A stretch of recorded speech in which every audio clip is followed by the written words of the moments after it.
Good evening. I wanted to mention that this Sunday, April 22nd, is the 48th Annual Earth Day, if you haven't noticed that. And I wanted to pass along 3 suggestions that would help to preserve planet Earth. One is people could consider installing 1 or more LED lights, replacing their current light bulbs with a more energy-efficient light bulb that would also benefit them by lower electric bills and help reduce pollution into the environment by using less electricity. Second idea is to plant something, seeds, flowers, a tree. Josephine Sculpture Park had tree planting on Saturday. They still have a few trees left to plant, which they're going to continue doing at 9 a.m. tomorrow morning. So if you're interested in that. And the theme for Earth Day of this year, 2018, is End Plastic Pollution, which ties very well into our effort here at Frankfort Plant Board of Frankfort on Tap. So everyone can enjoy a glass of our municipal high-quality water and forgo yet another plastic bottle. Just wanted to mention that. So tonight we have myself, Anna Marie Pavlik-Rosen, Chair of the Frankfort Plant Board. To my right, Walt Baldwin, our Vice Chair, Don Hale, our Secretary-Treasurer, Ralph Ludwig, member, and also our newest member, Steve Mason, and attorney for the board, James Liebman. So our first item of business is to approve the minutes from the March 2018 board meeting and the April 3rd special meeting. And also we have a request to accept minutes from the Cable Advisory Committee, and that meeting happened on March 13th. So has everyone had a chance to read those? Do we have a motion to approve and accept them? I'll make a motion to approve the minutes and accept the Cable Advisory Board minutes. Thank you. And a second? I'll second. Okay, we have a motion and a second. Any discussion? All in favor of the minutes and approving and accepting? Aye. Aye. Okay, motion passed. Our next item is to go over the electric, water, cable financials. Katrina Cummins will take us through that. Good evening. We're going to start on page 24 of your board package. That's the statement of net position, which is similar to a balance sheet in the for-profit sector. Give you a second to turn there. On line 60 is total assets of just under $173 million. And then line 115 shows total liabilities of $85.8 million. And then line 150 is our net position of $87 million. And line 155 shows total liabilities and net position of just under $173 million. The next page is our cash and investment schedule, which is required for per our investment policy. Line 50 is total restricted cash of $1.1 million. Line 95 is total unrestricted cash of $20.9 million. Combining those two at line 100, total restricted and unrestricted cash of $22 million. And if you go down to line 135, total restricted investments, $9.3 million. Line 145 shows unrestricted investments of $118,000. Adding those two together, you get line 150, total restricted and unrestricted investments of $9.4 million.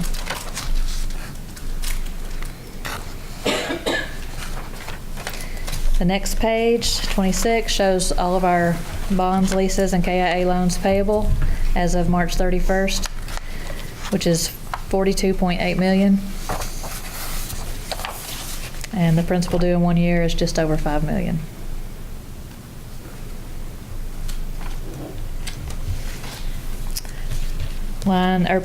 Page 27 is the company-wide statement of revenues, expenses, and changes in net position. This is the summary level. The year-to-date actual column is what I'm going to focus on. So line 20 is our total operating revenues of $76.8 million. Total operating expenses, line 50, is $55.1 million. Net those two gives you the gross contribution on line 55 of $21.6 million. Go down to line 140, that's the G&A expenses. Year-to-date through March is just over $17 million. Add some other revenue on line 195 of $2.3 million. Gives you the bottom line on line 200 of just over $7 million.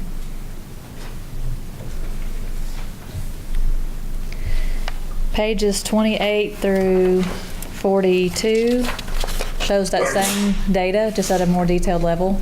Shows it all for the various divisions and departments. But we'll skip on over to 43, page 43,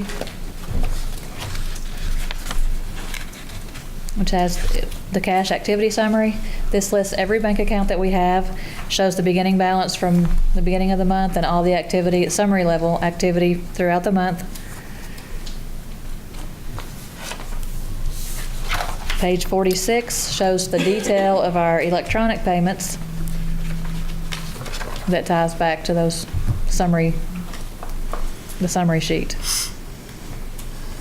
And then pages 47 through 95 shows the detail of our accounts payable check register for the month. And then pages 96 through 98 shows the detail of our impress check register for the month. Any questions?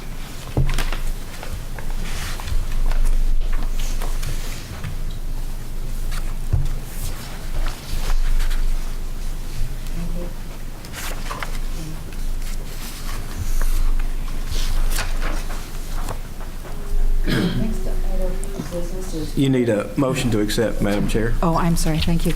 Is there a motion to accept the financials? I'll move that we accept the electric, water, and cable financials for April 2018. Second. Okay, we have a motion and a second. All in favor? Aye. Thank you. Motion passed. Our next item of business is public comment. Is there anyone here who would like to make a public comment? Amy? Go ahead. I would just like to plant the seed of an idea. The idea would be that if you all are able to arrange a retreat, that you consider as an item for discussion at that retreat, open meetings training, which I am happy to provide. I think there is still a little bit of misunderstanding about the law, and I'd really like to help clarify the law for the members of the board. So I just wanted to suggest that should the retreat come to fruition, that you consider the possibility of a section devoted to open records and/or open meetings training. Okay, thank you. Is there anyone else who'd like to make a comment? Okay. We'll go on to departmental reports. Website customer comments. I guess we have those. The next thing up is cable department, or did you want to add something, David? No, we just did not have any website comments this month, so makes it easy on us. Okay. Cable department? Yes, excuse me. The cable report starts at page 101 of your board package. The first page of the report is your customer penetration numbers. We're still a little behind in broadband security and VOD at this time of year.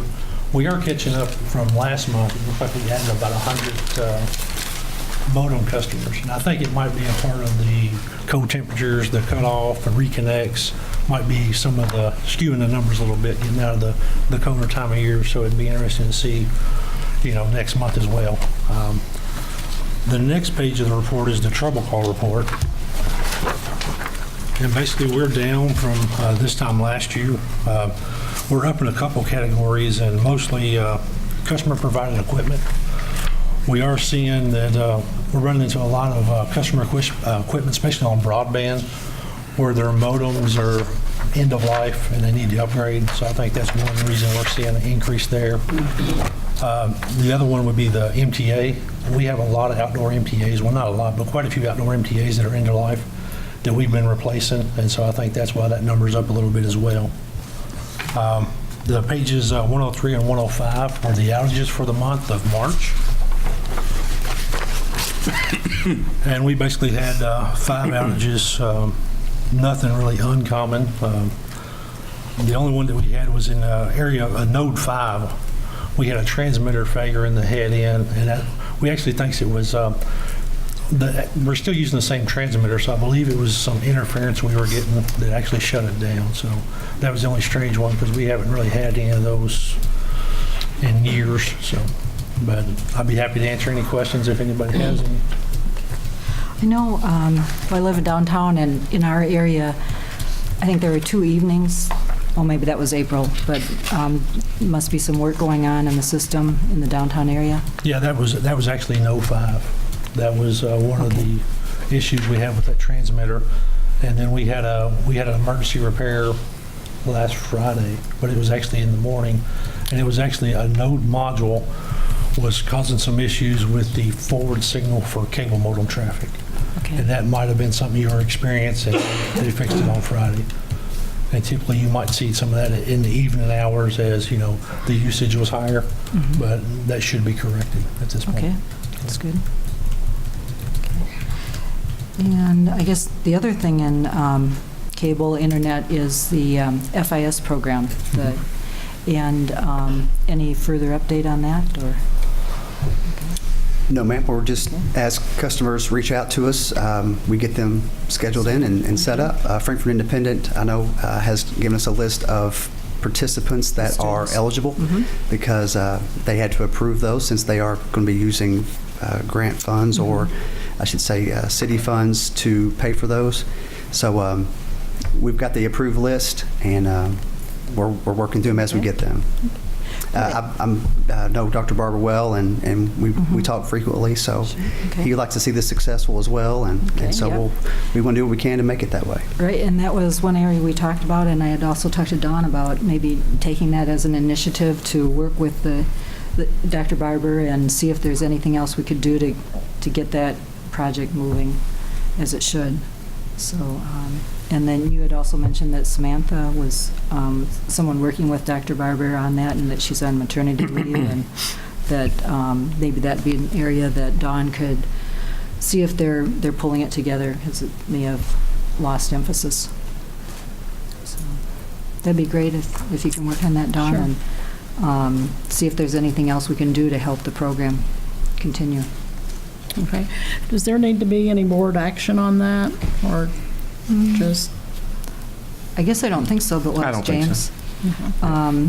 I could call it a committee, but we decided we didn't want to Don't do that. That James didn't recommend doing that, to just take it as an initiative and come back and report to us if there's something that you think we could improve in the project. Okay. And interact with David, of course, and also Houston Barber. Be happy to. Okay, thank you. Okay. And so that probably covers the cable report, cable department. Customer service.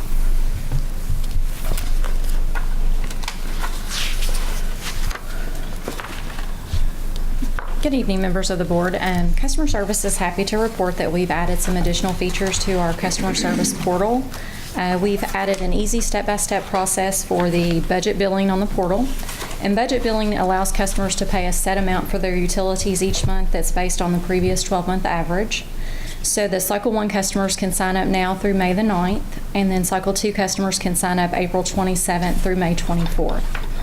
We have also added online payment arrangements to the portal and a bill breakdown on each second notice for customers who might be experiencing difficulty paying their bills or that need to get assistance maybe from third-party agencies.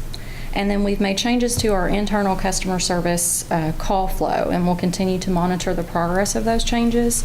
However, early results of that indicate that these changes have had a positive impact. And then your regular monthly customer service information is on pages 106 through 108 of your board packet. And I'd be happy to answer any questions you have. You can also jump in there and talk about, we had and continue to have a $5 promotion. It's a paperless billing promotion for any of our customers that are currently get their FPB bill through paper. You're able to get a one-time $5 credit for switching to paperless. You can go to our website. On the far left, top left, it says My Account, and go in. You have to go through the portal to do that, but there are a lot of functionality to the portal that we think really helps make the customer experience better and give them more information, much more timely. So to go there and you can see all the things the portal offers and sign up for that paperless credit. We've had I think the board approved this back in November of 2017, and we've had 1,662 customers to take that promotion, and so it's moving in a positive way.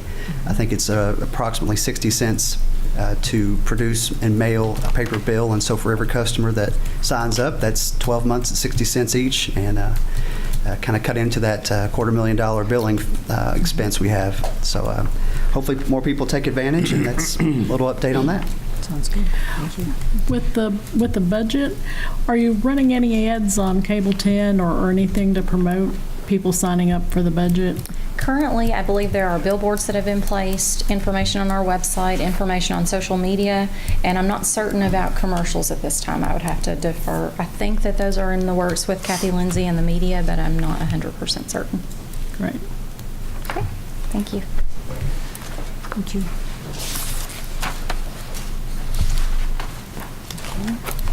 Our next department is Yes, board members, as you turn to page 109, you will see our SETI report is 28.616. On page 110, you will have your pie graph of the different types of outages and percentages of those.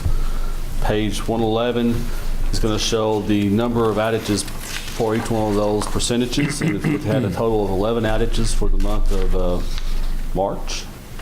And on page 112, you will see the top 10 outages for the month of March, and the total customers affected was 2,753. I'd be happy to answer any questions you may have.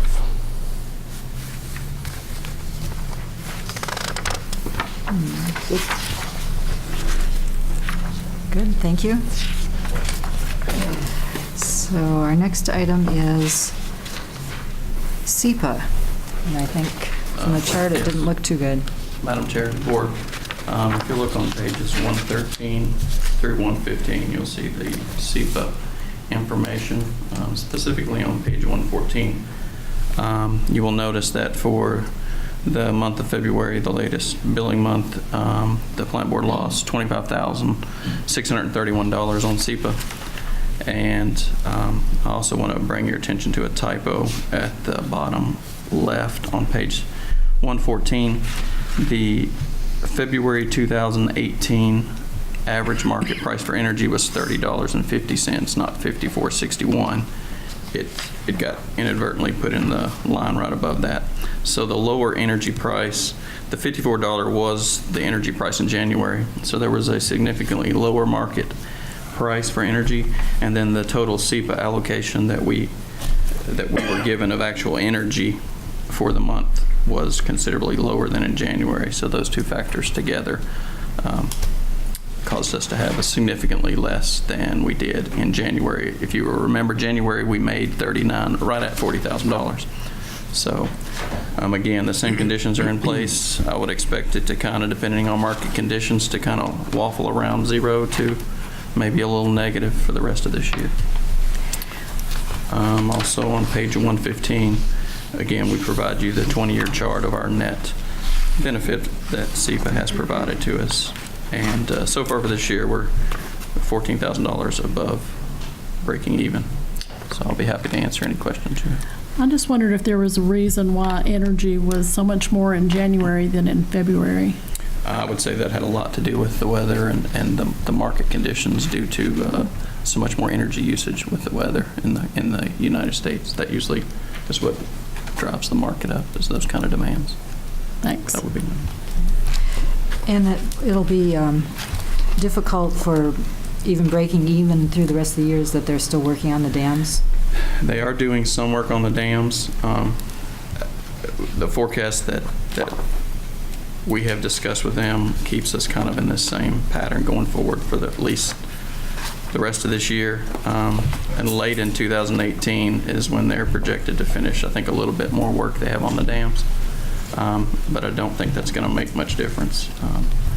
We'll have a early summer report from SEPA. I'll probably go down and actually sit through that meeting and hopefully have a little better idea when some of those repairs will finish up. But longer term, I don't think it's it's I don't think it's going to change for the next couple of years, anything like that. Again, with our agreements with SEPA, with KyMEA, where we are projected in 2019 to start to receive capacity credits toward that, which should turn around the amount of money we receive for SEPA. So that this hydroelectricity is too expensive for the market as part of it, or? The operating cost of this particular group of dams, with the work they've been doing on the dams and the reduced amount of capacity that we've had, those factors combined together with the low market price has made it hard to be profitable the way we're currently receiving it right now. Yeah, I was just thinking a little bit beyond that, how you mentioned through next year you didn't see a huge improvement even though the dam work could be done. There are the dam work, I can't remember which dam specifically they're working on right now, but they need to have refurbishments on a number of the other dams. Plus there's quite a bit of work over the next number of years that need to be done to all the generators. So it's a multi-year project. I see. So the work is continuing. It's yes, ma'am. not... The one that's been most visible, of course, is Wolf Creek, which that's been completed, but that's just one of the multiple dams in the system. Okay. Thank you. Yes, ma'am.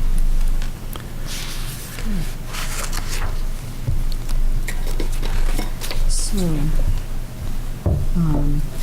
our next topic is KyMEA.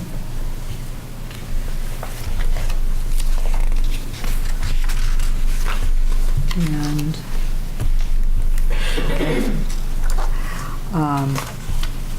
we've had ongoing discussions about representation to KyMEA, and wondering if staff has suggestions on that, or...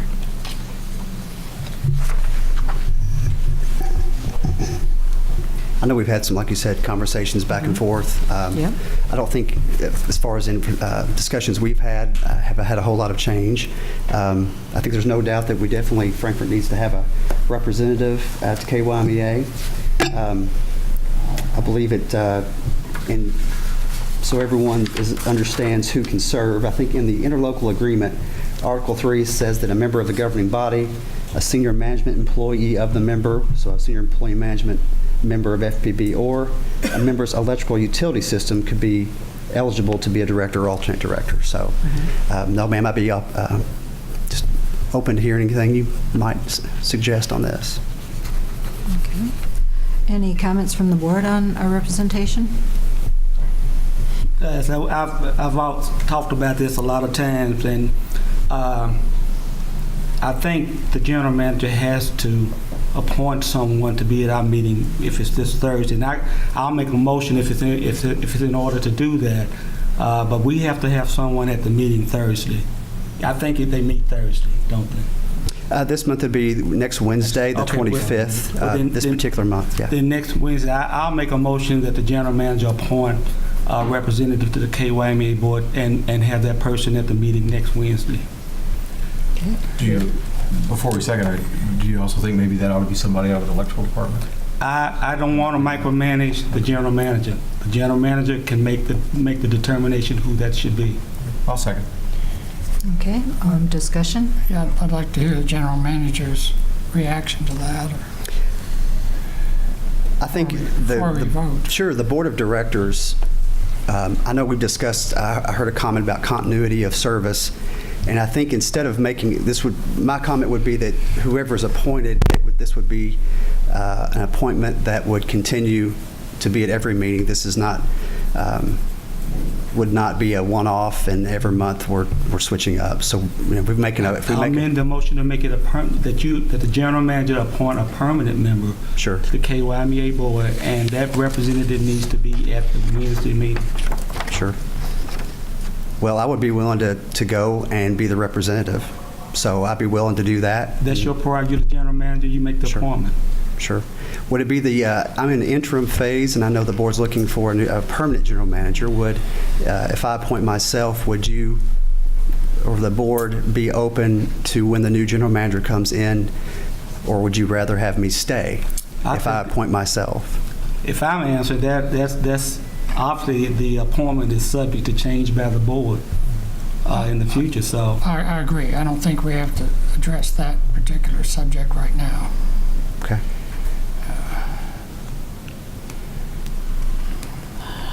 Last month,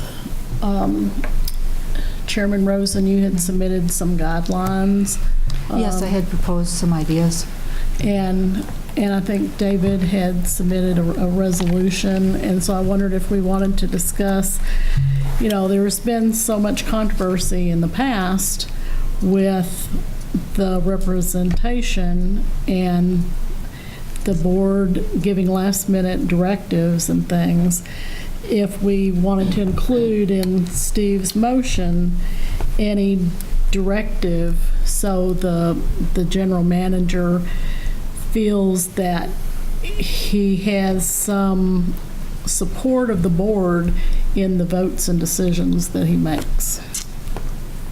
I'd like to respond to that. I agree that we should give them direction, but as it relates to this motion, it's very clear, it's very simple, it's understandable, and I'd rather get this motion out of the way, and then we can talk about how we give directions or our sentiment to the general manager as to how we would like them to proceed at the meetings. And I do think that's something we should do, is give them some clear direction on where we stand on what issues that we know of at the time at the meeting. Issues that come up at the meeting, we have to trust them to use their discretion, their professional discretion to handle those occasions when they may arise. Well, I think it's very important that we have a representative down there, a knowledgeable person about our electric system at that meeting next week. And I would agree. I guess I still have a preference for someone from the electrical department, just because of their knowledge and their ability to, just for, I guess, for general efficiency. I mean, you can convey the intent to the general, but again, I do not want to micromanage the general manager. It's his or her, if it's a her later, discretion to appoint whoever they think. And I agree. I just want to throw a few cents in. Okay, we have a motion and a second. Let's be very clear on what the motion is. Okay, good. You want me to repeat it again? If you wouldn't mind, sir. The motion is to direct the general manager to appoint a representative to the KYMEA board, and that person, a permanent person, and that person shall be at the next meeting of the KYMEA board. I guess for clarification, are we saying a primary and an alternate, or just a primary? I'm just trying to get a person there. Okay. That's another motion. Right. Another. And do you mean that the GM could appoint himself? The GM has the discretion to appoint the person. Which would be himself? He's a person. Okay. Just want to make sure we understand. Kathy, was there a second to that Yes. motion? Okay. Very good.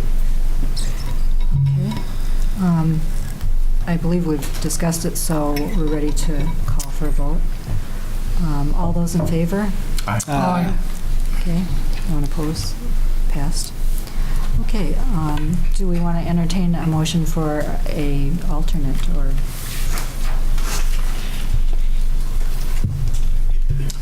I'd make a motion that the general manager appoint an alternate representative to KYMEA. Okay, would you designate that is from the electric department or not? I still have that preference, but I agree with Steve that I think it's fine for that to be at the general manager's. Okay. But I'll second. But I do think that there's some efficiencies there. I understand the point. I second. Okay, we have a motion and a second. Any discussion? Okay. All in favor? Aye. So that is passed also. Any further discussion on anything concerning KYMEA? I guess the only thing further I would add as far as direction goes would be the discussion we had at the last meeting around guidance, and I think that, to improve those communications, I think, having that written report that you suggested and having that feedback loop, because I think our goal is for there not to be any surprises for us at the meetings. We know what's coming up, so if we can get Improve communication. Improve communications in a written report after each meeting, so we know what was discussed and also know what's in flight and what may be coming up at future meetings. Does the board would like to have, would you like us to bring each item of the KYMEA agenda to you for consideration? I've talked with some, and the discussion is only bring items, large items, big items, which is up for interpretation.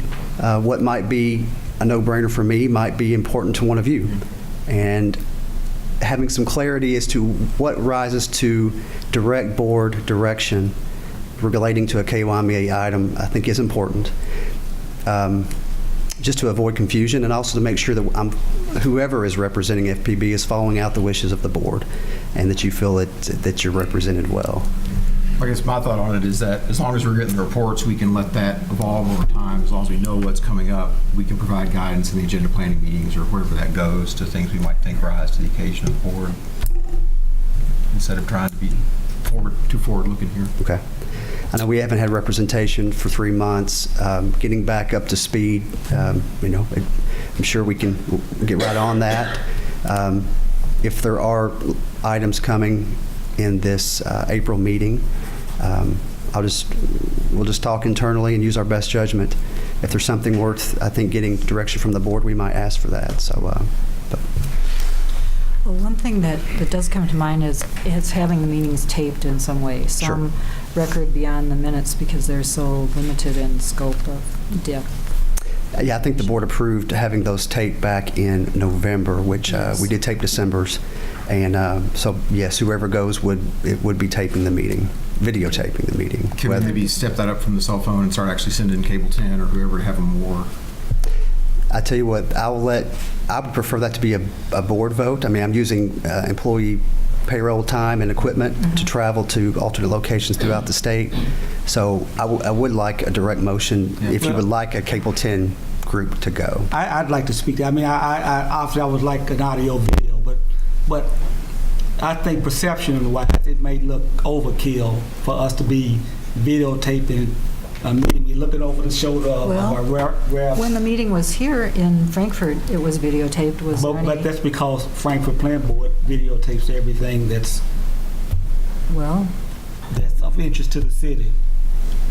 Right. Well, this is of interest to the city. Well, I really just think that it would be perceived as we're looking over the shoulders of our representatives. Unless some other municipality has a video set up down there doing the same thing, I really think it looks odd for Frankfort to have a video set up down there if no other municipality has that. Earlier, the meetings were videotaped, and then they stopped. At other locations? Mm-hmm. And I guess my thought is less looking over their shoulder versus we have the facilities to do it, and we're providing the service until they get centered in an office and be able to film them and put them online themselves. I'd like to know what the expense of doing that before I would vote on that. I mean, I just don't think we spend money to be. Well, I think we can find out. What is the approximate expense? I know you're looking at about a 12-hour day for the employee to get up on the day of. I don't see, most times you can drive same day, so you get up, leave about 7, and typically get home about 7, could be 7, 8. So you're looking at 12 to 13 hours of pay. You've got the company vehicle and equipment, but company pay for the employee and benefits. But you putting that against simply jacking into their system with a recorder and getting the audio. I mean, the cost effectiveness of seeing somebody speak versus hearing what they're saying, which is really what you're interested in, is what they're saying. And we're going to commit audio or video equipment to travel to each one of these meetings, when really what you want to hear is what they're saying, not what they look like or what they're dressed like. The flip side of that is, what if we just did audio for these meetings rather than audio and video? I mean, I'd be fine with that for myself, but my point is, those meetings are not our meetings. Those are KYMEA meetings, and I don't see what added value we get from a video of something when we can get the audio by simply taking a recorder and jacking it into the sound system back wherever it is there.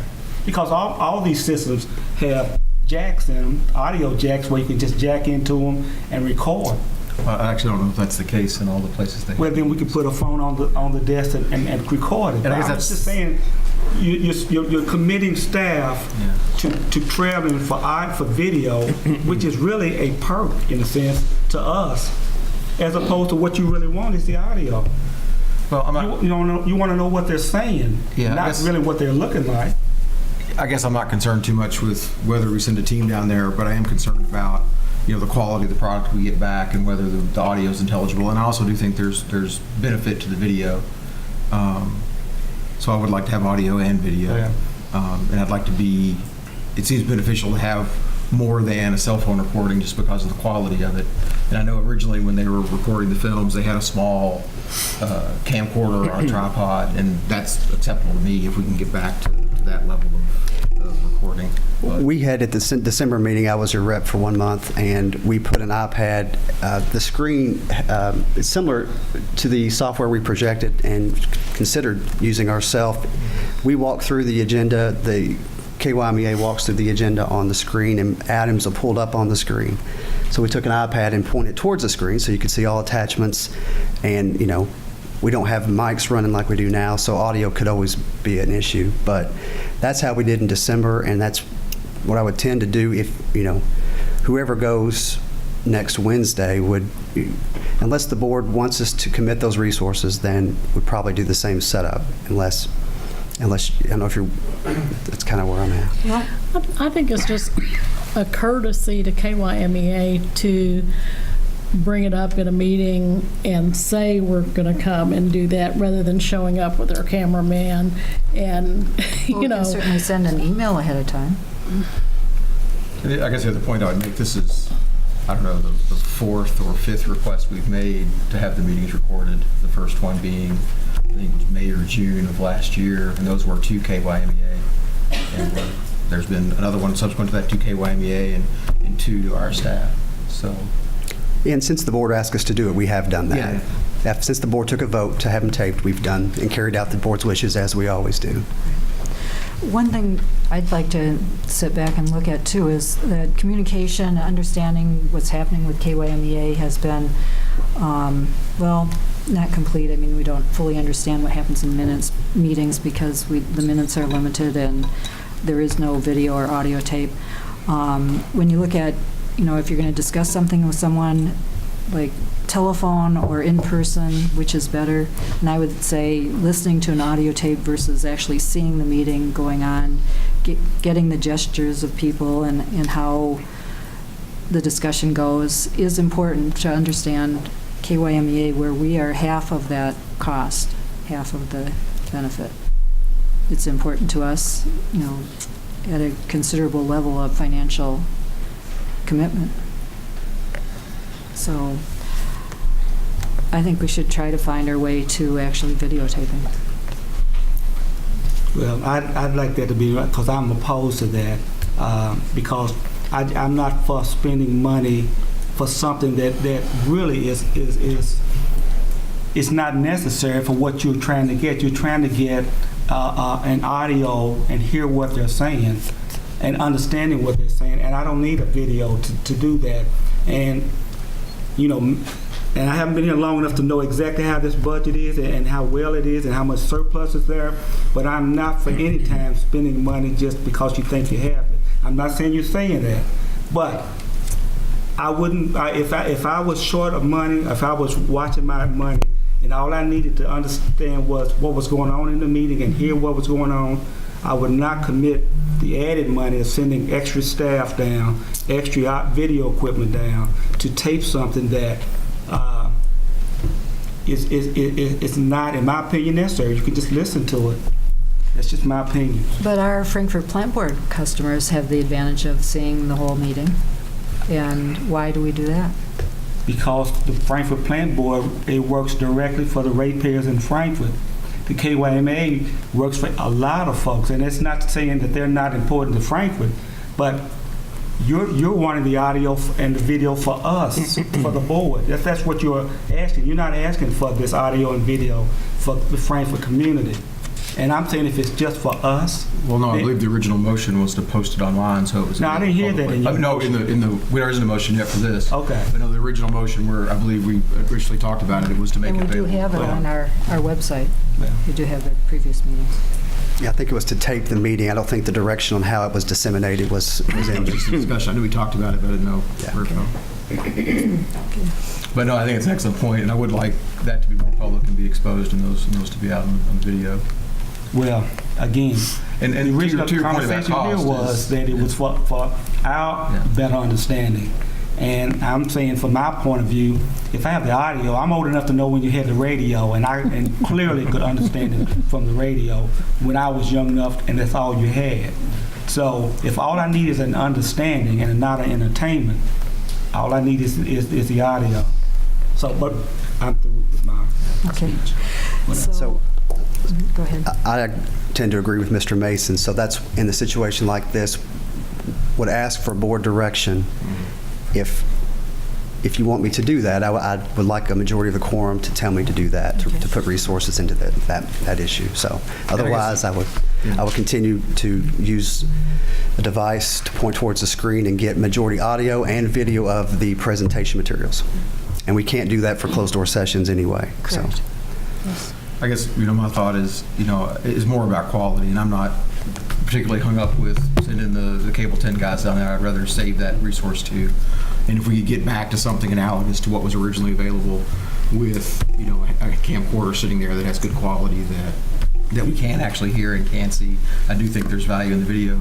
I think that's fine with me, but I would also like to see them posted online after. I think the idea with the iPad for the video, but I would bet if they have this audio set up, that their mixer board or whatever has places where you can jack into it with appropriate equipment and get the audio. But I think the thing is that the meetings are in different locations every month, and so we're not certain where they are and what facilities they have. Or wherever they are, they will probably have similar equipment. Everyone has their laptop, and whether they prefer paper or laptop, and you're having a meeting together. There's microphone. No, sir. And, something, I know I've seen different utilities bring their commissioners, if they're set that way, or board members. So we would always welcome and would love to have any board member that'd like to travel along with us, whoever the director and alternate director are, to come and see the meetings, hear what they're saying. So that's an open door anytime. And you are, of course, open to all the closed door session, privy to that information, and can get that directly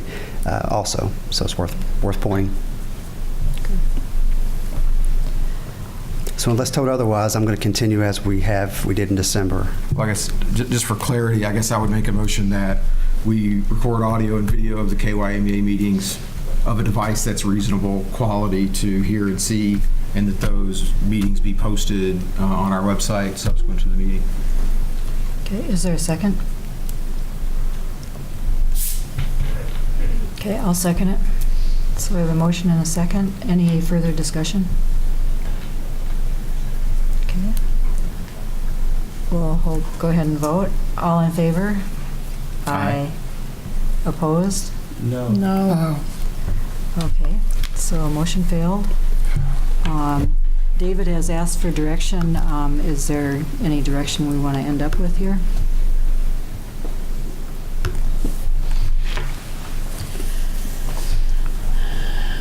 I think we just need to rely on their professional judgment. I think, for me personally, last month's meeting was a good example for me personally. I walked into this meeting last month thinking I was going to vote no on Tanglewood. Oh, you're talking about the April 3rd meeting? Right. Okay. Heard the discussion, had more time to think about it, and changed my mind. I don't think that we can necessarily look at an agenda and be able to tell our representative, I want you to vote yes on item 2, no on item 3, whatever. And I think they're professionals. We respect them as professionals, and so we need to respect their representing us in their best efforts. Okay. David, do you feel you have enough direction there? Or, I'm going to be very, I will be reaching out to the board frequently for direction. If they're, like I said, I have 5 different board members. Sometimes there's agreement, and not everyone has the same feeling of what's important and what's not. What might be a very important issue that KYMEA is taking up for one member might not be that important. So it'll be very, to walk through it, I am all about policies and procedures, so I'm leaning towards having clear-cut policies and procedures. I just, in my finance accounting world, that works very well, and it lets people know how to operate. So if I will be reaching out, or at least consulting with whoever the director, alternate director are, if we think there's an item that needs to be brought to the board's attention. I could request at some point special meetings to be held to get more direction. So at this point, I guess the answer is no, I don't, but I will use my best judgment to walk through that, and the first step is appointing director, alternate director, so we'll start there. okay, thank you. Do we know what the next KYMEA agenda is? Do we have a copy of that? No, just like our agenda here, we work to get it all together and complete and to the board as quickly as possible. We've all walked through that process. It's usually about 5 days. We used to get the agenda to our board here, just to give an example, FPB on a Friday and had the meetings on the next Tuesday. We've got it now recently, getting them out on Wednesday, giving the board more time. So it seems to be around 5 days that lag time, or I should say between the time the agenda is given to the representative, director, alternate director for each. Those agendas go out on the KYMEA website. I should say the KYMEA meeting site. If you go to our fpb.cc, it's our webpage, go up to the top under services, go to electric, and go about a quarter down the page, and you see KYMEA meetings. And if you click on a little orange button there, take you to the KYMEA minute, or I should say board meeting website, and you can go in and look at each of the meeting agendas, and there are attachments for each agenda as well. So those are available as soon as it's available to the director, alternate director. Right. And of course, each director alternate for each KYMEA member has more information if it's closed door, sensitive, that type of thing. But the public, those here and those watching, can go in and get quite a bit of information from that website. So I encourage everyone to visit that. So I know they do. Mr. Burrish and his group do the best they can to get it out, and that's all we can. So it's most likely towards the end of this week? I would guess Friday or Monday, around the end of this week, for our meeting on next Wednesday, the 25th. And also in the future, I mean, having written reports would help us have some sense of those agendas and what's in the pipeline before they go. And having the meeting, at least what video and audios that you have is also a great, you can get the whole meeting if you listen to the whole thing. So on top of any written summary. So I guess for my own clarity, where are we with that communications plan now? Are we going to be seeing written reports every month from the new appointees and some attempt at an iPad video? Is that kind of where all that got left? So we have a board action to tape the video, tape the meetings is what the board has voted to do. Great. So we will do the best to tape the video. We don't all have individual mics, so there's a time you've got between the reps, any consultants, the staff of KYMEA, you could have up to 20 people, so you're sitting around the table. Getting everyone, depending on how well you project, you might not get all the, we'll do our best to get something that you can get the information from. This is where we go again. I love policies, procedures. I mean, I eat it up. So the more you can give me as a majority of a quorum to direct us to do things, it really makes me feel better. Then I know that I'm serving the board and not jumping to 5 different requests. Okay. Well, along that line then, do we want to consider requesting a report from each meeting, a kind of notes type report, not in-depth study, but basic topics?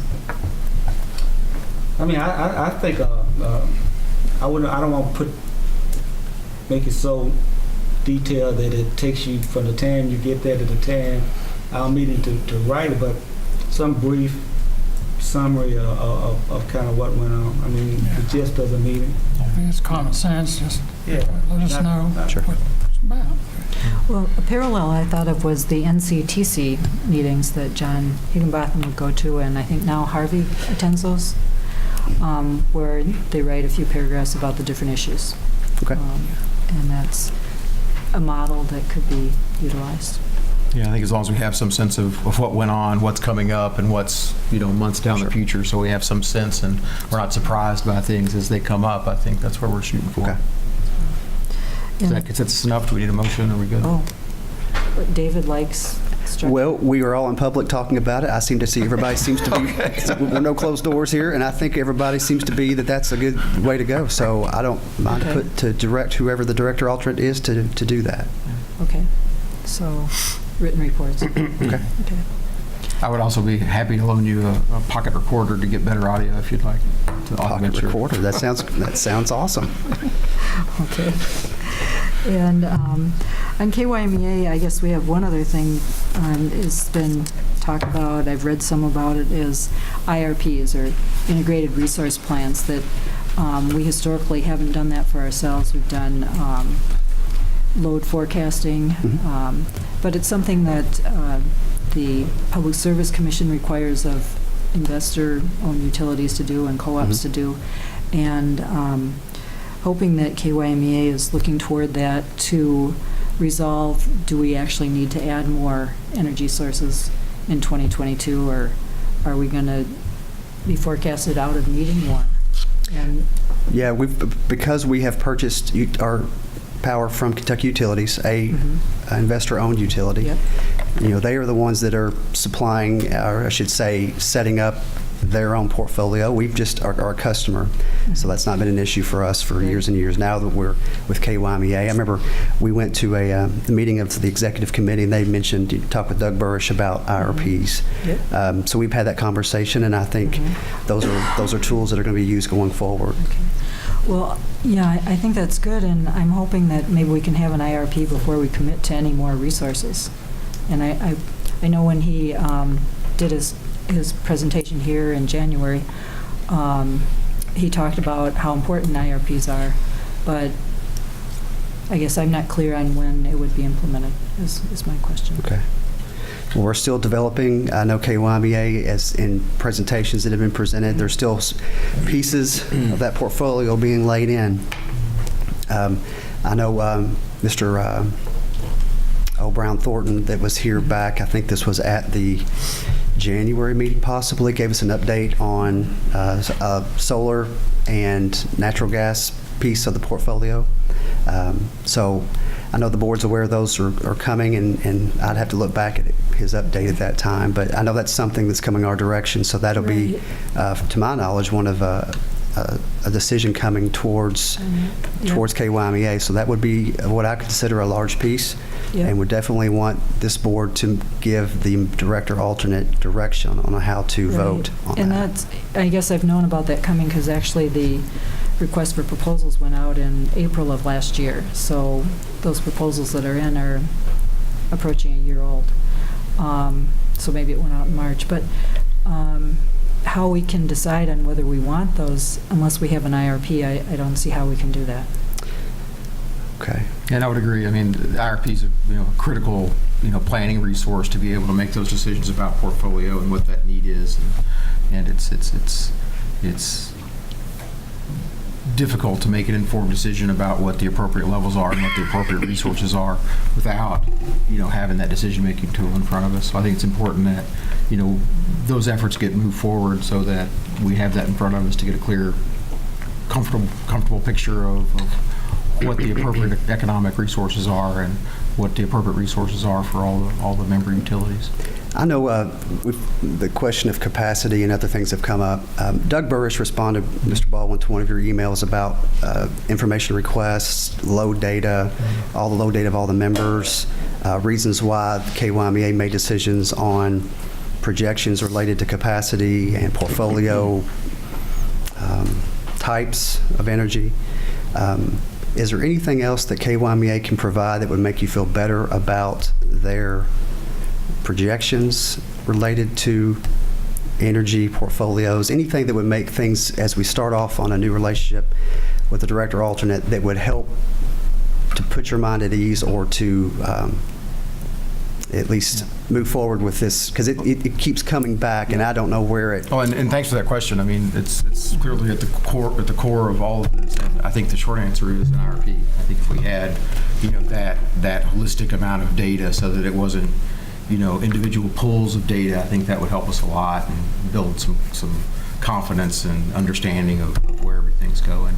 As far as those back and forth particular requests, they seem to be organically shaping up into the direction we need to go. But I think the short answer is the IRP is really the document or the effort we would need to go through, the planning process we need to go through to have that kind of information. Because this is important to me that you feel comfortable with how we go forward. So whoever is nominated or directed to go to next week and continue to be our reps. Well, let me ask them, because I've had a conversation about this. Whatever your direction needs to come from us, the individual requests, you're going to get 5 different requests. So we need to come to a consensus on things that we need to ask. The conversation I had about that is, before I say that we do they should do an RFP, is my phone just texted me. Why did they go the route that they went? And why didn't they do the RFP? And what is the differences between those things? Before I want to really say that they should do what we think they should do, I'd like to know those kind of answers. But if that's not the consensus of this board, then disregard everything I've said. In other words, what this board as a group does should be what you should do. And I kind of hear you all saying things that y'all want done, but it should be the consensus of this board about what the positions go. Yeah, and I agree. And also, along that lines, those are good questions. Why an IRP wasn't done originally and how they got to here. I think something like 39, 40 states require them by law to be done. Kentucky's also another state that requires them to be done by law. Only the municipals in this state don't perform IRPs, and also it's industry best practice across the energy sector to perform an IRP. So. But I think if you read the KyMEA response to the E3 report, they spent multiple pages going through why they did what they did instead of an IRP. So I think,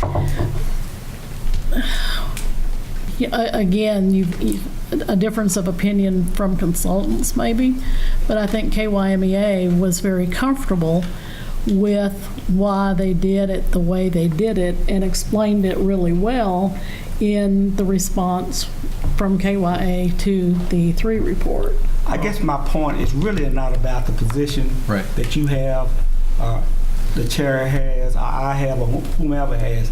It's about the way we get to that and direct them, because I don't want to get back to where they're looking 5 different people and wonder which one to go and get dinged by one or dinged by the other because we all weren't on the same page. So, not talking about your positions. Sure. I'm talking about how we convey that position, if it's the consensus of the board, to the general manager. And I agree, we should be speaking with one voice. And I guess, as far as, the IRP situation goes, I think, to your questions, that's important. I think we're going to get everybody on the same page, we'll have to do some education of the board and get everybody up to speed about, the difference in those documents and what we get, and unfortunately, where we are now, there's question about whether we got the lowest cost power supply, whether we got an appropriate capacity. And, those are important questions. Those add up to, potentially millions of dollars in extra cost every year. So you're talking about what we've already signed? And what's going to be happening in the future. Okay, so then that's where I'm at, what we're doing in the future. What we're saying, we're right, but that also informs how we improve the process. So, but that's what I'm saying going forward. And again, I'm talking policy to you now, but I'm really talking about the method at which we communicate with the general manager. But why not just call the CEO personally and have that conversation, as I'm going to do, But again, that goes if we're going to speak as one voice, calling No, the I mean, CEO. it's educational for me. I'm not Oh, trying to okay. tell him Sure. or tell, because I don't know well enough to Okay. say that. But I'm gonna, but when I get my question together, I get an educated question for me. Y'all already have yours.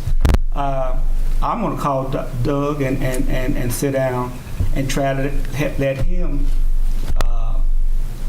help my understanding of this process. The questions I mentioned earlier will be some of the questions I'd ask. I'm not going to condemn or say, that's the wrong word. I'm not going to say you should have done an IRP. I'm going to ask him why he didn't do an IRP and what his method was. Well, he wasn't here. And to be clear, this is not about the past. What my thought is, and I assume the chairs as well, is that we should start doing an IRP. We should start following industry best practice, especially in light of, the potentially 150 megawatts of additional power we're going to be buying for 2022.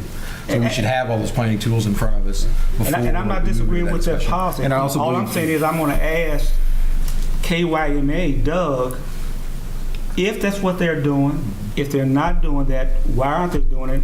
What about your procedure is better than this procedure? I'm going to let him educate me on why he or KyMEA is doing what they're doing if it's not the IRP. That's all I'm saying. Yep. But I think we've gotten a little off path as far as directing David or whoever the representative is for the upcoming meeting. I think David goes to the. Yeah, I think we're good The on general that. manager just goes and sees what goes on at the next meeting to get the lay of the land. And in my mind, the IRP conversation is divergent from where we were with that. I think it is, as Steve points out, we need to understand it as a board. We need to understand the benefit of it, and then, communicate that forward. So. Okay, well then I misunderstood because I thought you were telling David how he needs to relate to KyMEA as far as telling them we want an IRP. So I'm sorry, I guess I misunderstood. Should have just made a harder stop after. Okay.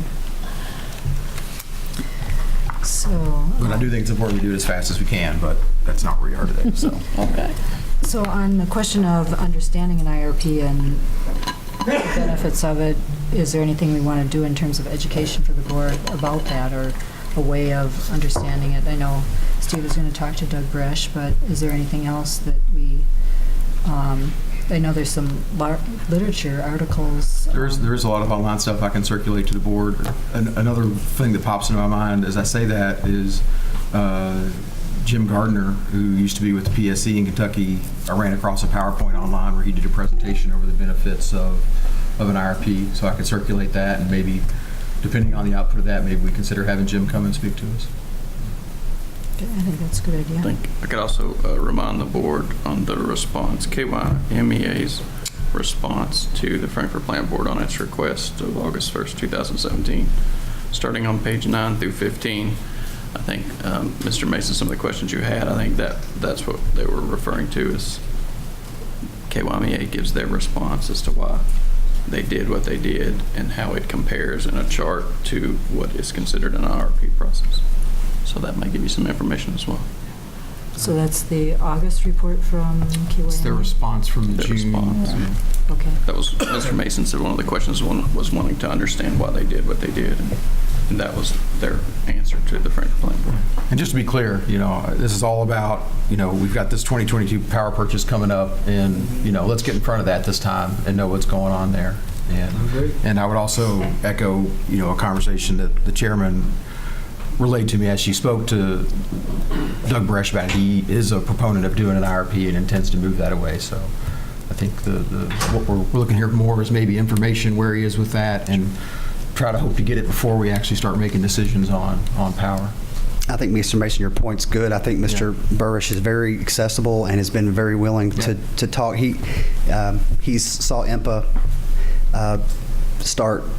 watch that grow and progress, and I know he's very encouraged and excited to see KyMEA grow and progress, and is willing to take questions, calls. So I encourage any member that has a question directly, just give him a call. I think we're done talking KyMEA unless anyone else has comment. Okay. We'll go on to safety, the safety report. Kim? Without further ado, the safety report. We do have an OSHA recordable to report where an employee, a water distribution employee, his foot was run over by an excavator.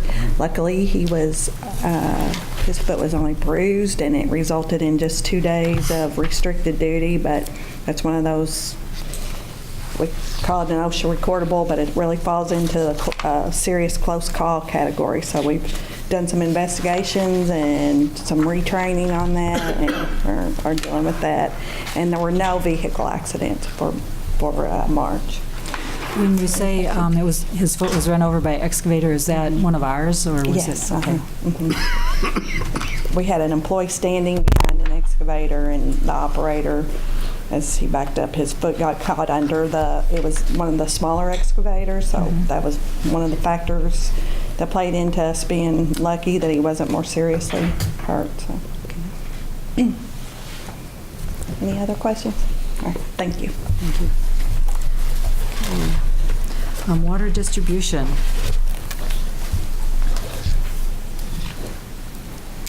Alan? Yes, ma'am. Madam Chairman, members of the board, water distribution reports on pages 119 through 121. And we had 1 main break and 0 outages. Good month. Okay, great. Thank you. Alan? Alan, can I ask you one question? I noticed down at the, where they're doing all the demolition work, Yes, groundwork and everything, I noticed they keep hoses on it a lot, pulling water out of the hydrants, pull down dust. So that's an ongoing thing, seems like, and it's good. They're supposed to be using hydrant meters, so I Okay, hope they are. Who pays for that water? Hopefully they have hydrant meters on them. They're supposed to. We have large meters that actually attach to the hydrant. Anytime contractors use them, blacktoppers use them, a lot of the sewer contractors use them, where we actually meter the water and bill them for the usage afterwards when we get down. We have several different sizes too. Some building contractors use them too. I hope they better be metering them. If not, we'll get after them. Okay. So water treatment plant, Julie Rooney.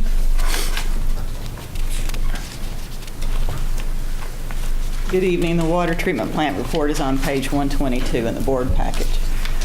In March, we treated 232 million gallons out at the water plant. We averaged 7.5 million gallons of water a day. We continued the rainy season. For the first 3 months of the year, we had almost 5 inches of rain.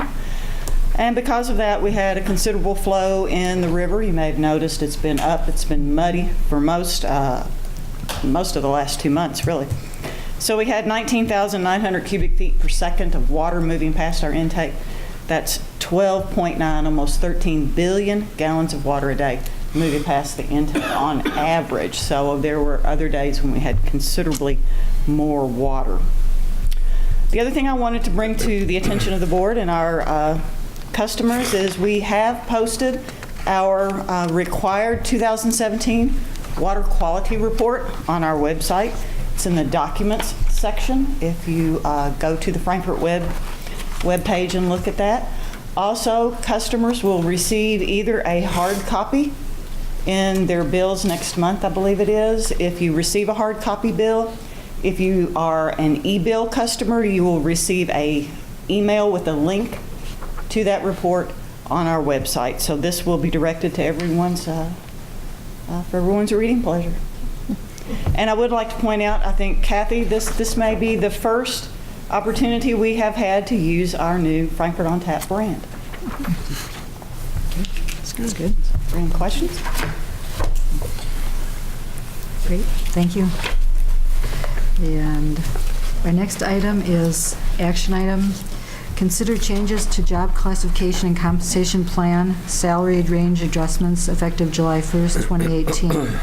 Diane Schneider. Madam Chairman and members of the board, in 2013, the Plant Board issued an RFP, and we went through the process of selecting a compensation consultant. The Johansson Group was selected, and they helped develop our current compensation plan. The plan has been in place since July of 2014. The compensation plan provides or includes a provision that the board will consider salary range adjustments every 2 years. And the adjustments are necessary to maintain the plan and to offer competitive wages to attract and retain employees. The current salary ranges have been in place since July of 2016. Blair Johansson, our compensation consultant, has recommended a 1.9% to a 2.1% adjustment. Staff asked the board to consider an adjustment of 2% to the salary structure, effective July 1st, 2018. The change will impact 28 employees who are currently at the minimum pay for their grade. Individual pay changes will range from 23 to 53 cents per hour. The average amount is $655 annually. The World at Work survey results of projected 2018 salary structure adjustments are included in the board package, and that was considered in making the recommendation. But also, many utilities in Kentucky, Bowling Green, municipal utilities, and Owensboro, for example, adjust their salary structures annually. And since we're recommending, and the policy states that ours will be recommended every other year, the 2% is slightly higher than the average reported by the survey for utilities and telecommunications companies in Kentucky. The section of the employee guidelines that concerns adjustments to the salary ranges and the email recommendation from Mr. Johansson are in the detail pages. And I've also, the board members should also have copies of the World at Work survey results in the board package as well. Be happy to answer any questions.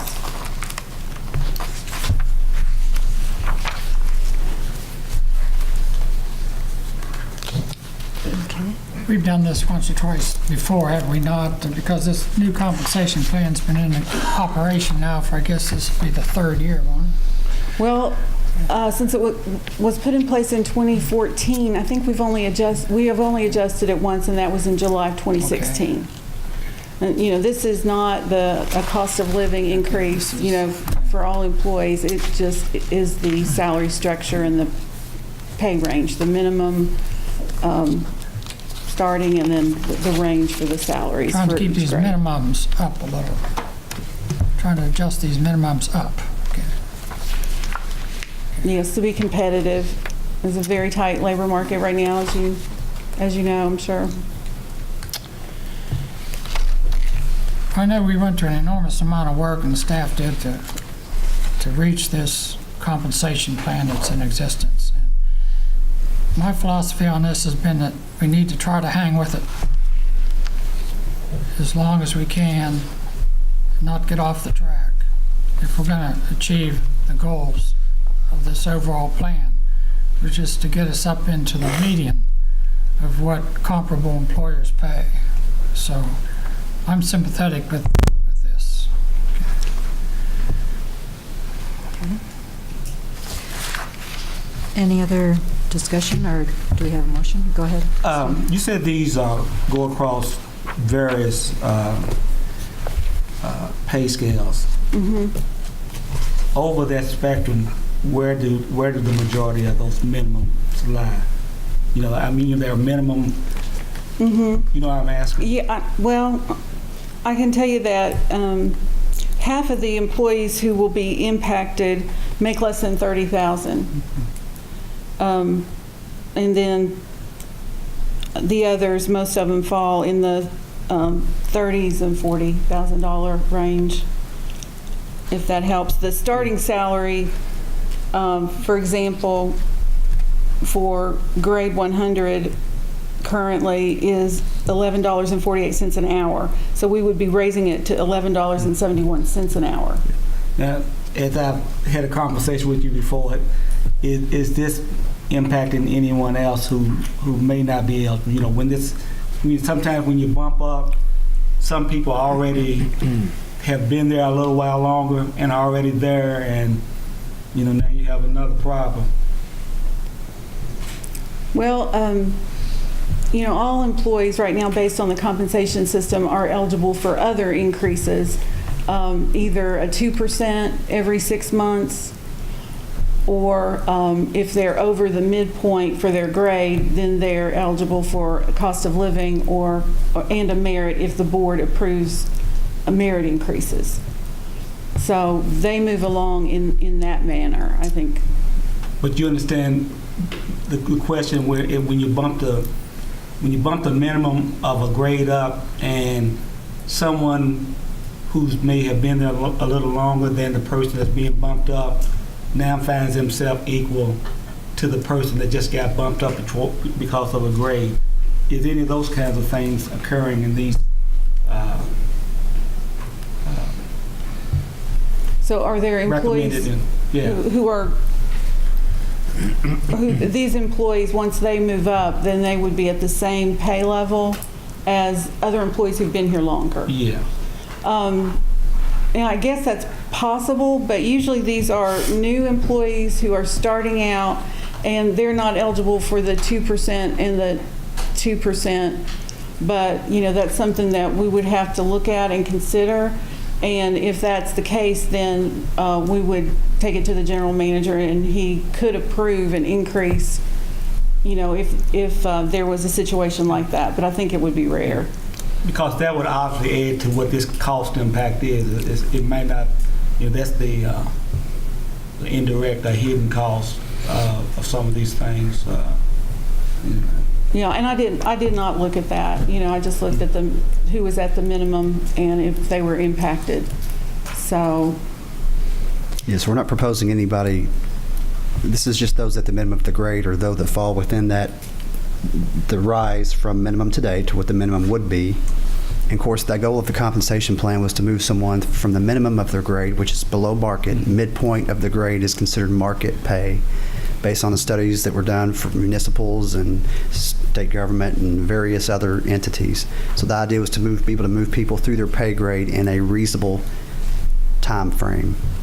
So if people are moving, if they have you don't just, you know, sit in the seat and get a raise. You have to have a satisfactory performance appraisals, and if you're doing that, then you should be moving through your grade, which would, I think, eliminate some of that concern. Well, I agree. I'm not disagreeing. My point is, and I'm looking at two things. I'm trying to see if some unintended consequences of people being impacted by suddenly looking up at a new person that you know had moved up to where I am right now. Sure. And then it becomes counterproductive because the incentive that bumping it up has disincentivized, has frustrated a person that looks and sees someone that's been there new at the same level that I am. You know, and I've been here a year or two. Sure. So I'm just saying, if you need to look at that, sure. And you know, sure, it wouldn't cost too much more than this if you had to do some adjustment. Diane, along that line, are most of these people in a certain department like customer service or? No, it looks like they're pretty spread out in different areas of the company. Okay. Yeah. Cable, customer service.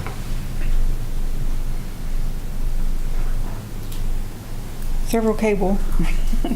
Okay. Water as well.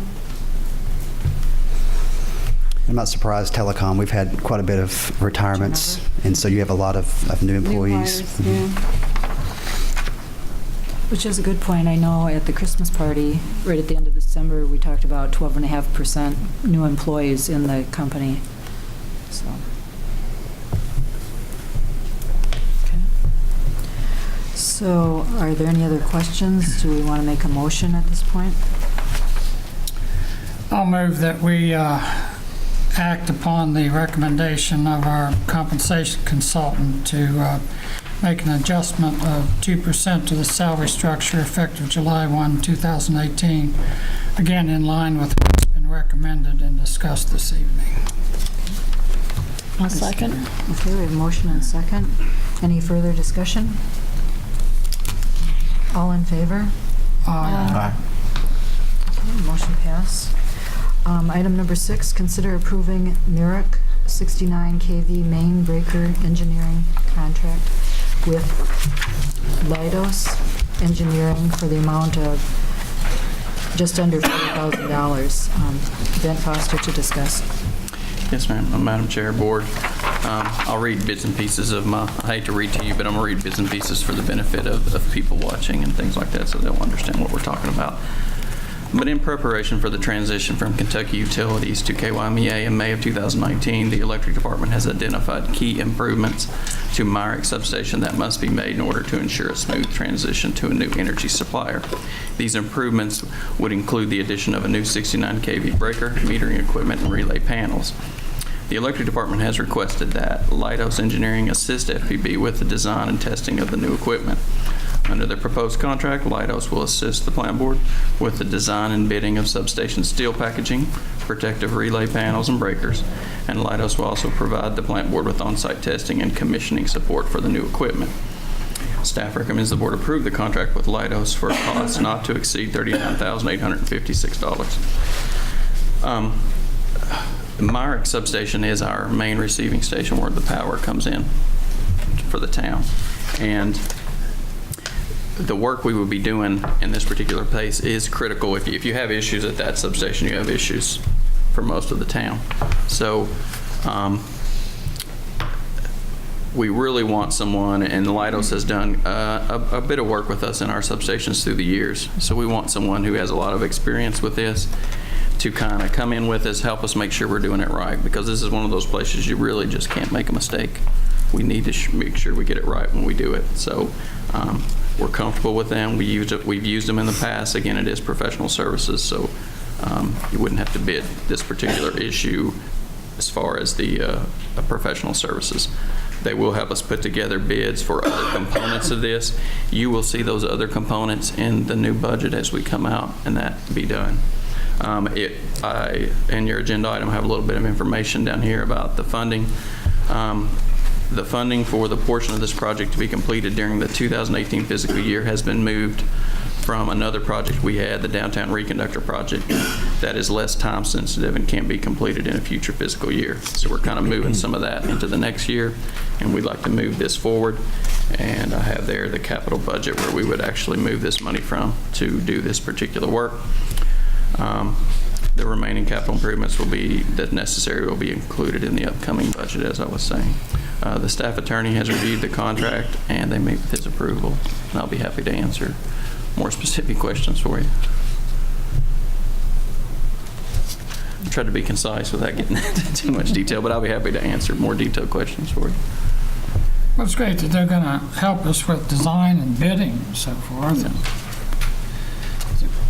critically, yeah, the real value comes beyond that to me is they're actually on site when you're testing all the equipment and going through it line by line and all the individual thousands of wires. When I was a young engineer starting out here, we were doing work up there, and the superintendent at the time, I was talking to him, and I said, you know, I can do this. We don't need to have them here. I can do this. And he said, well, what if you mess up? How much money did you save versus the consequences to the city? And I said, that's a good point. So I've kind of kept that lesson the rest of my career. So that's kind of going along that same line. I move we approve the Myrick 69 kV main breaker engineering contract with Leidos Engineering for an amount of $39,856. Second. Okay, we have a motion and a second. Further discussion? All in favor? Aye. Aye. Okay, no opposed. Number 7, consider adjustments to the cable advertising rate card which fall in line with Viamedia partnership, including rates for 26 new networks and a new online advertising structure. Scott Stafford to discuss. Good evening. Adding new services spurred us to overhaul our advertising rate structure. If you'll refer to page 147 of your board package, our suggested rates are there. Staff has 4 primary components we're asking the board to approve. First, we asked to approve maximum rates for 2 cable advertising rate cards. $22 per 30-second ad maximum on our local core rate card, and a $32 per 30-second ad for our political candidate rate card. The purpose of these maximums were to allow 1,350 individual rates to slide up and down beneath that maximum according to changing popularity of programming. And I'll stick with to cable advertising here. We'd also like to modify our current discount schedule. We want to simplify it to a single criteria of dollar volume with a maximum percentage of 50%. Previously, it was split over 3 criteria: number of networks, term of contract, and dollar volume. So we just want to simplify that to a single criteria. And third, we ask for approval to continue selling specialty programming packages and events at premium rates determined by what the market will bear. And those are normally sporting packages, Midnight Madness and NFL programming. We've always had that in the rate structure, so we're just asking to continue that. And then finally, we're asking to approve a maximum percentage above wholesale of 50% for online advertising. And I'll be happy to answer any specific questions you have. So we had the hearing on this on April 3rd, and I don't believe we've gotten any comments, written comments, or have you had any discussions with anyone? Or we have not. No one's from the public has had any comment. Okay.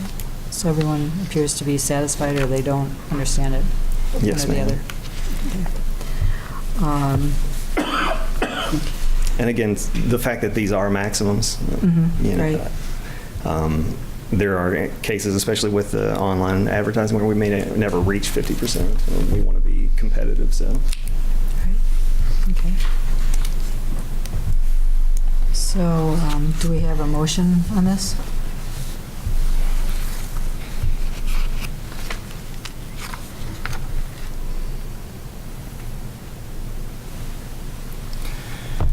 I'll move that we adjust our cable advertising rate cards that falls in line with Viamedia partnership, including rates for 26 new networks and a new online advertising structure.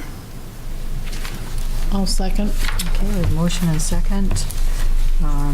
Any further discussion? Ready for the vote? All in favor? Aye. Okay, motion passed. Our next item is informational item, discuss fiscal year 2018-19 budget development. Is this you, David? Yes, ma'am. Okay. The primary thing, I guess to those in the audience and watching, we are, it's about that time of year. We've already started budget development internally. This evolves over a couple of months. On page 148 of your board packet, we've put together a budget preparation approval timeline for the boards to look at and see what we're doing internally. So most of these apply to internal deadlines that we're putting on ourselves to make sure we're hitting and moving through the budget in a timely manner. What I'd like to ask tonight is if the board would approve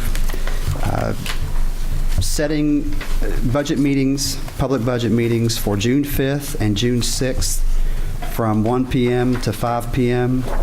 Eastern Time here at the admin building here at 151 Flynn to cover the fiscal year 18-19 budget. Internally, you can see we've already gone through. We have almost 225 employees, so we've already gone past the deadline for payroll changes. This week, we're working to get all expenses entered in, revenue being calculated over the next couple of weeks. And I welcome any questions, any individual meetings the board would like to have between now and the 5th and 6th. We look to have the budget, the target goal is to have it, the draft of the budget to the board by May 22nd. And that gives a couple of weeks for review and to digest and ask us questions. And so if the board's okay with that, we'd like to have budget meetings the 5th and 6th of June.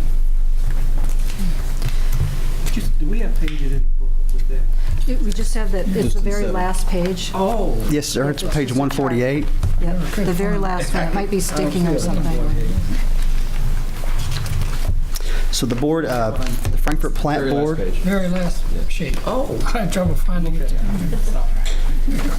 We are considered a special purpose governmental entity. If you look at KRS 65A, that says that we have to have the budget approved before the beginning of the new fiscal year. Our fiscal years are from July 1 through June 30 of any given year. So our whole goal is to move through that the budget, get the board to a place they feel comfortable with that, and to have it approved prior to the start of the new fiscal year. Well, I know we touched on it in the agenda planning meeting, and I checked my schedule, and the June 5th and 6th works for me. That's the big question for everyone else. Works.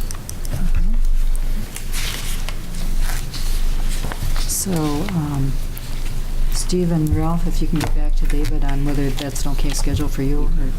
I think it will be. Okay. I thought the process last year worked well. It's pretty much along those lines. Yes, sir. We've I know a lot of things that I say you all already know, but for the benefit of those here and anybody that wants to tune in to hear about the budget process, we have a one-year budget for next year, 18-19, and then we lay out a total of 5 years in the budget. So our budgets are available on our website. Go to the documents page and you can find our current budget, and you can see that that expands over a 5-year fiscal year. We're calling it a budget and then a proposed plan, which helps us with capital planning and cash flow, future financing needs potentially. So this plan will be going through fiscal year 18-19 through 23, right? And we would have, if you look at our current budget, fiscal year 18-19 is in there, and a lot of our operational expenses are very similar in the type. Some of the biggest questions are capital projects and how those move. Now, as you all know, each of our divisions are facing or looking into large capital projects to help increase in efficiency and deliver reliable services to our customers and just get better, that continuous improvement. So we look to keep, I'll update you as early and as often as you like, and I'll use my judgment there on just trying to keep you informed of things that coming that might just kind of help you ease to that draft any sooner. So we look forward to it.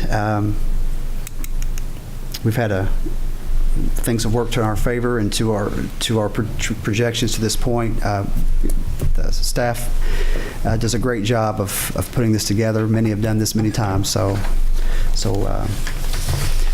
that would be great. We'll plan on getting that to you about May 22nd. Okay, good. And our next item is new and old business. I have just a couple things. First, which was kind of touched on earlier, was to have some type of retreat. I hesitate to use the title retreat, but I've talked to Steve a little bit about it, and some of the ideas are explore ways to work constructively together, have a facilitator lead us through some type of process, increase the ability of the staff and the board to work together. And I have, as an output from the former chair's meeting on governance policy, a couple of things that were given to me at that time to pass down to Steve. And asked Steve to take this as an initiative to put together some ideas.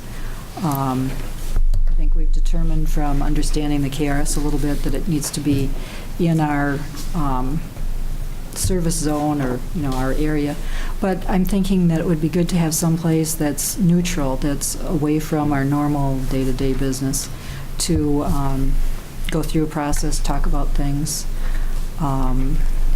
the question that's come up about open records, open meetings.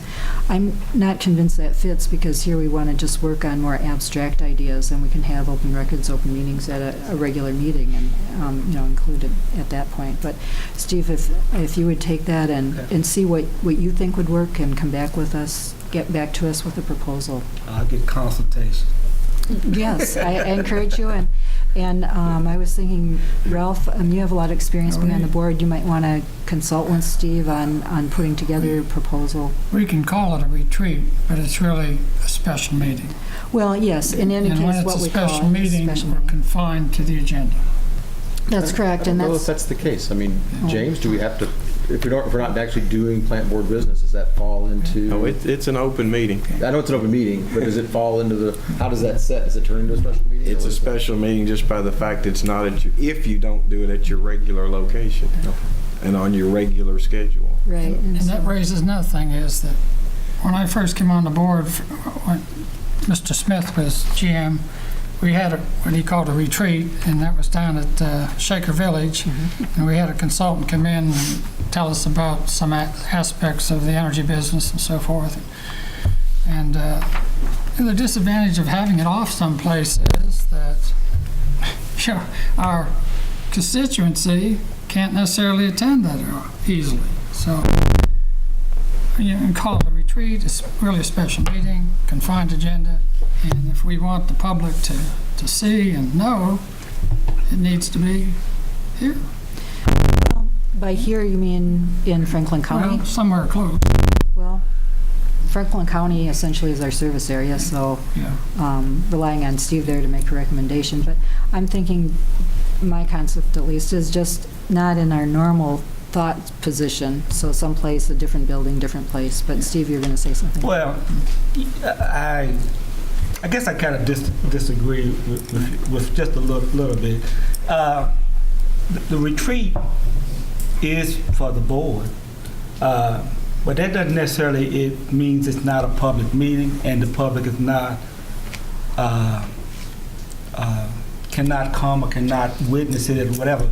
But the retreat, to me, by its very definition, is to help the board to improve itself, to do the business for the public. So I don't think we'd have to have a public comment session. Well, no. What I'm saying is you're saying that the meeting should be held at the convenience of the people in Frankfort, and I tend to disagree with that somewhat. And because the reason for the retreat is for the board to grow, for the board to be educated, for the board to become a better team, so they can do a better job for the community. Now, we're not going off in a closed room and do that. It's going to be it'll be a public meeting, and for those who want to go if it's a extra foot to come to that meeting because it's not here, then they can. No one's being denied from coming, but the meeting is not about the public in a sense. It's about trying to improve. And we just get the outside for me would make it conducive to getting to know you better. Because every time I see you, I see you in the law office when I'm in trouble. If I'm sitting in here, the public can observe. Debating with you. Yeah, the public can observe. We don't have to have a public comment segment of the retreat. No, I wouldn't think so. I mean, but you put everything on the agenda that you could possibly discuss, and therefore you're pretty much covered in what, you should never get off the agenda if you filled it with everything that you possibly could think of wanting to talk about. Right, so you're saying meeting the special meetings requirement and still be able to do what we want to focus on. Just put everything you think you might want to talk about on the agenda. Okay. So just as a point of clarification, James, I mean, how does that work if the board attends a conference or something? Does that turn the conference into a special meeting? You can, as long as you don't discuss your plant board business, you can do it. Assuming you've got more than a quorum of this board present, you can attend somebody else's conference.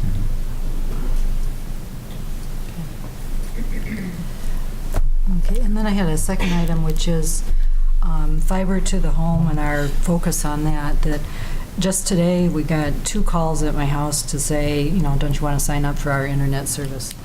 That the competition is gearing up. It's something we need to focus on, and that's something we should be finding a way to get to in the near future. Are there any other comments on that? I think it's something that the board as a whole needs to look at. Right. I guess from our last meeting, staff still, their recommendation is to move forward, and they're picking out some locations for us to move forward. Absolutely. We had an engineering associates report to the board. We've had it for a while. I think staff is in agreement. The current system, we're going to, and for our customers watching that have broadband, and those that don't, I hope you get it, is that our trunk amps and line extenders in our current hybrid fiber coaxial plant will be updated or replaced from between now and the end of the year, giving you better service today. There's no doubt. I think staff is in agreement, and look to get board direction, for the next, the Internet of Things, the exponential increase in devices being connected to the Internet, the amount of data to be pushed over the networks in years to come, that fiber to the premise, it seems to be the next step in FPB's evolution of broadband network. So we'll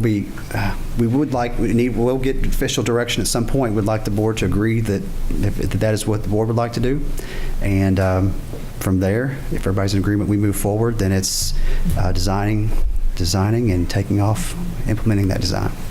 Yeah, I was looking back at the meeting minutes from March, and one of the items was to present the top 3 areas to begin that process, and so yes, and close. And I've somewhat mentioned this to ideas that we've had, and have mentioned it to board members as I've met, just throwing out ideas. So I think everybody has we have an idea of where we like to go, and for us, really, we need to get on design of the network. We'd like to start with a small piece. I should say, I'm not going to call it a pilot because we want to eventually overbuild our whole system. So this is really the first step, and we would like to move as quickly as we can. Being a municipal utility, sometimes it's hard to be as nimble as your competitors, but we were sure going to try. We have engineering associates that has already done our fiber, or should say our infrastructure report. We would like to reach out to them. Actually, we already have reached out to them and see if they'd be interested in this first piece. What we found is most engineering firms would like to have a much bigger part. Small one-off designs are not appealing to engineering firms, and would like to be able to design. I think we might be able to get engineering associates to give us a quote. So I'm really at a hinge. If we've accepted the report from engineering associates, board would like to move forward with a fiber project.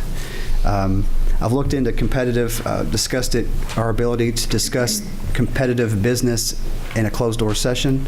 And I think there's questions whether we can do that, which puts us at a little disadvantage again in a competitive business. So we'll do the best we can, and that's why I think moving quickly is even more important. So it's kind of okay. So do you need a motion from the board, or is there discussion, or how can we help to move quickly? If we're okay with discussion on engineering, I mean, does the board's general feel from the engineering associates report we received, and I don't know, I think it was maybe August that we got that? I think that's right. If looking at that report, are we good that, or agree that starting on a fiber overbuild is the way to go? And if so, do you mind if we reach out to engineering associates to go design? My impression is the last place we were is you guys were going to reach out to them. I think you said you already have. Get us a number and then bring us that number, and we move forward with that. I think it's where we were. Okay. The idea is to try to proceed carefully and as we can afford it. As you remember, engineering associates came in, they were throwing out numbers like 40 million or 44 million and so forth, like we were going to go out there and do all this. And obviously we can't afford that. We have to ease into this, but we've got to get moving. Yeah. So I think that's the feeling I've got here. in the 5-year plan, we have our map of our service territory, and we've already have laid out just throwing out proposals to the board on a correlates with our 5-year plan on here's what the 5 years look like. We can go fast and speed up based on different elements, but no, I would agree with you on I'm definitely fiscally conservative and want to keep FPB as financially solid as we can. We're set up and teed up to be a very strong financial company in the years ahead, and so that's definitely at the forefront of our concern. So the memo, as I keep thinking about it, it's do we want to do it? Where are we going to go? Who's going to plan it? And how we're going to pay for it? And I want to do out this elaborate thing, but we have the report. So I'm going to quit worrying about making it so elaborate and just get to there's just a few decision points we need to make. Let's make them. I think there were just pros and cons on where and benefits. And yep. So I tend to want to get sometimes more elaborate, or at least keep going, but I think we need some. I think we'll get that to you very quickly.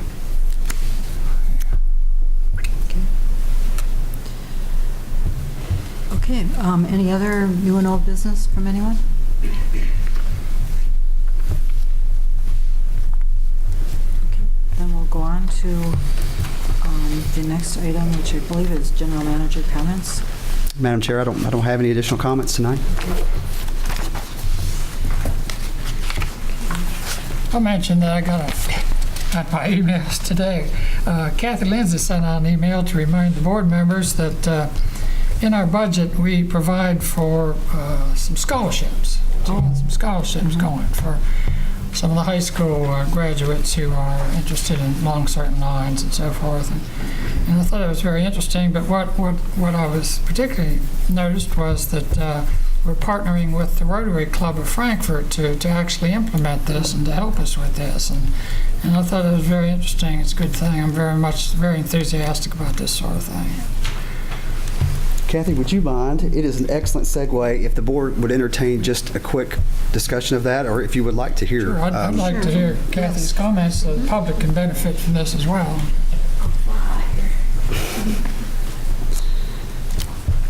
Is this our first year for this program?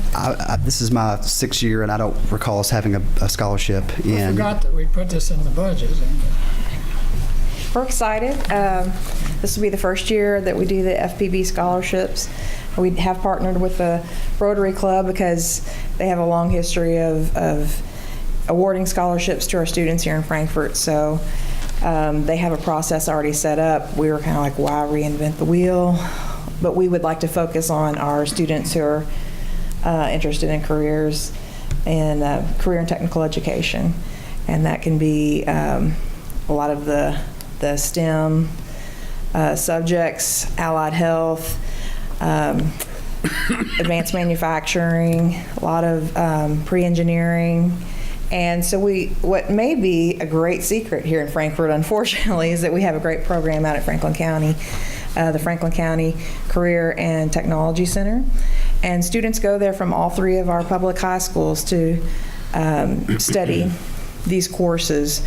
And if you want to go to their website, they have a great course guide of overview of the programs that they offer there. So we are looking at students from there. We've set aside $6,000 in scholarships. We've gone out and met with the principal of the school out there and agreed that we would do a $2,000 scholarship, one for each public high school.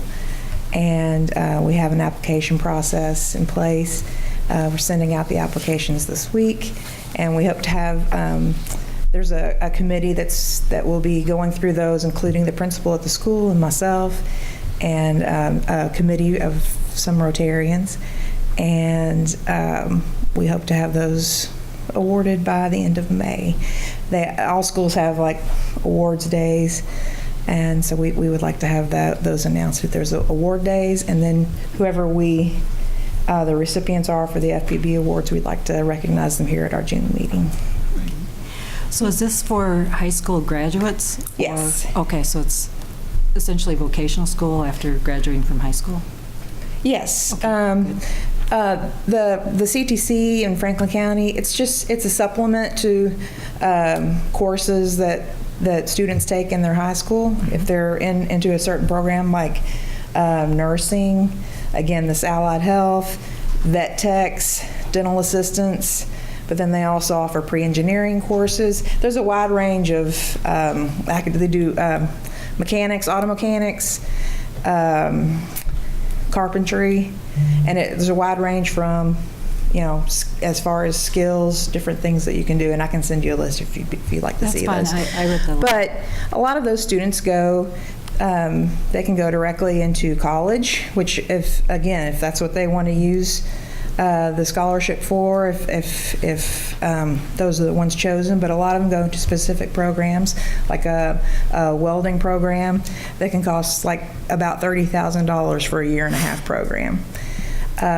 Or if there's specific, again, pre-engineering programs, if they decide they want to, go to UK, then, we're gonna send the money directly to the institution that they have chosen to go to. And again, this is under advisement of the principal of the school there, and he is very excited about partnering with us and us getting involved in this community support for our high school students who want to go follow these careers and career in tech ed. And they like to say it's not your father's vocational school. It's very, very advanced these days, and a lot of people find great careers through these programs. Any questions? Thank you, Kathy. Sure, absolutely.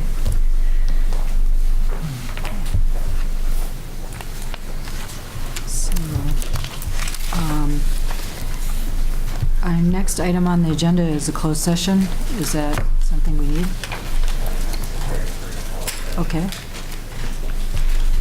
You need a motion and the announcements. Yes. I move we call a closed session to discuss liquidated damages matter and a copyright matter pursuant to KRS 61810(1)C. Just the copyright. I'll second the motion. Okay, all in favor? Aye. Okay. Do we have a motion to leave closed session? So moved. Okay. Do we have to have a motion to enter? We have to have a second. We have to. I'll second. Okay. Okay. All in favor? Aye. I move to adjourn. I'll second. Okay, we have moved to adjourn in a second. All in favor? Aye. Aye. Okay, thank you, everyone.